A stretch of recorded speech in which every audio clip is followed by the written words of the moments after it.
বাংলাদেশ উন্মুক্ত বিশ্ববিদ্যালয়ের এইচএসসি পরীক্ষা 2026-এ যারা আগামী 21/8/2026 তারিখ রোজ শুক্রবার ইসলামের ইতিহাস ও সংস্কৃতি দ্বিতীয় পত্র পরীক্ষায় অংশগ্রহণ করবেন, আপনাদের জন্য আজকের ভিডিওটি খুবই গুরুত্বপূর্ণ। আজকের ভিডিওতে দেখানো হবে কোন কোন পাঠ থেকে আপনাদের সৃজনশীল প্রশ্ন এবং এমসিকিউ আসবে, সেই বিষয়গুলো দেখানো হবে। বিশেষ করে আমার যারা চাকরিজীবী, অতি ব্যস্ত এবং গৃহিণী পর্যায়ে শিক্ষার্থী রয়েছেন, আপনারা চাইলে এই অল্প সময়ে আপনারা আমার ভিডিও দেখে প্রস্তুতি নিতে পারবেন। এই ভিডিও শুরু করার আগে আমি আমার সকল শিক্ষার্থীকে আন্তরিক শুভেচ্ছা, অভিনন্দন ও সালাম জানাচ্ছি। আসসালামু আলাইকুম। এখানে শিক্ষার্থী আমাদের মূল পয়েন্টে আমরা চলে আসি, ইসলামের ইতিহাস ও সংস্কৃতি এই বিষয়ের উপর। তবে এখানে একটা কথা আমি আপনাদেরকে বলবো, অনেক সময় দেখা যায় যে আমাদের এই ইসলামের ইতিহাস ও সংস্কৃতি বিষয়টা আমাদের ইসলাম ধর্মের শিক্ষার্থী ছাড়াও হিন্দু ধর্মের, খ্রিস্টান বা বৌদ্ধ বা অন্য কোনো ধর্মের শিক্ষার্থীরাও আপনারা এই বিষয়টি পড়েন।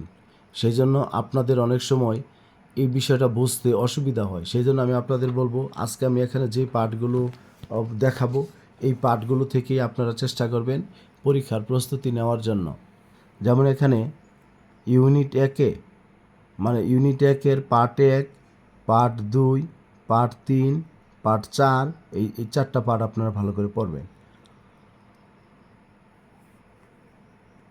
ইউনিট 2-এ পার্ট 1, পার্ট 6, পার্ট 7, পার্ট 12, 13 যেগুলো দেখাচ্ছে এগুলোই আপনারা ভালো করে প্রস্তুতি নেবেন পরে ইউনিট 3-এ part 1, part 2, part 5, 6, 8, 9, 10, 11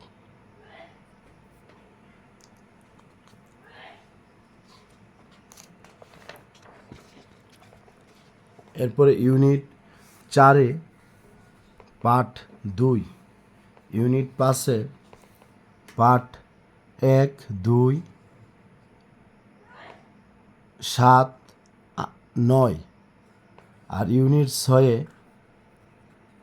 part 2, part 5, unit 7-এ পার্ট হলো 2, পার্ট 6 আর ইউনিট 8-এ part 3, part 4, part 5, part 9, part 14, 15। তো শিক্ষার্থী, এই যে বেঙ্গল পার্টিশন, যেটা বঙ্গভঙ্গ, এটা পড়বেন, খুবই গুরুত্বপূর্ণ। আর 1857 সালের স্বাধীনতার যুদ্ধ, পার্ট 15। হ্যাঁ, পরে ইউনিট 9-এ পার্ট 1, পার্ট 2, পার্ট 3 আর হলো আপনার পার্ট 9।